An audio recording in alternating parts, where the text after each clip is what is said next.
All right, so this is what it looks like after. Much more minimalist, just like that. It is kind of mounted temporarily because I do need to get a couple longer bolts.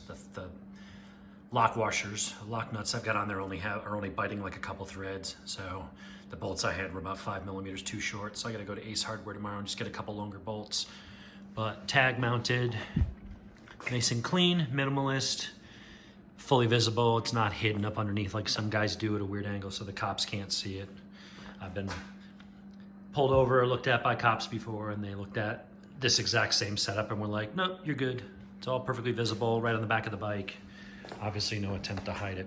The bigger thing here is the blinkers. So I used to have this big, massive freaking stock that the DOT mandates. We've chopped that all off. Donna's got these LED strips. I've got these little bars here. So I'm gonna go ahead and turn on the ignition. There's Triumph. Good evening. I wish you could put your name in there. That would make it even cooler. So go ahead and put the blinkers on. Blinkers in the front are on.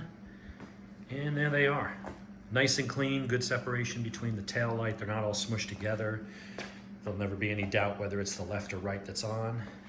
You can see it from every freaking angle, including directly to the side, even slightly forward.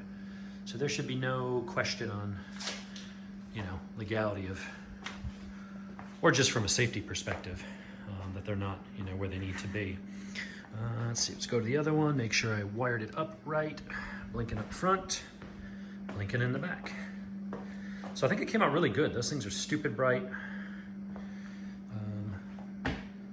In the right position, let's see. And what also is kind of cool here, a lot of times when you take out the regular incandescent light bulbs, which is what the DOT mandates, those big ones, when you go to put LEDs on there, you typically have to go get a resistor to put an extra load on there because the LEDs don't draw enough current. And the ECU thinks that, oh, one of the bulbs must be out. There's only one bulb working. So they flash really fast to let you know, hey, one of the bulbs is out. So apparently because in Europe they already have LEDs, the ECU just knows what to do and I don't have to go get one of those load balancer things. Let's see if they both work with hazards. I think this came out really good. I think that's one of the better ones I've done. The LED strips work nice, but those things just tuck in. And actually from the back, it kind of looks like it came from the factory. It looks a little Panigale-ish. Even some of the GSXRs have them built into the tail rather than those goofy ones sticking off the license plate brackets. Anyway, I think that works pretty well. So let's see, $4 for L brackets, an hour of figuring out where to mount everything, drilling a couple holes in the subframe, and then these were like 20 bucks or whatever. So very cheap mod, very effective. Everybody happy.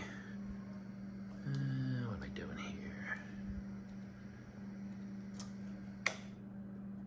Good evening. It's such a polite little bike.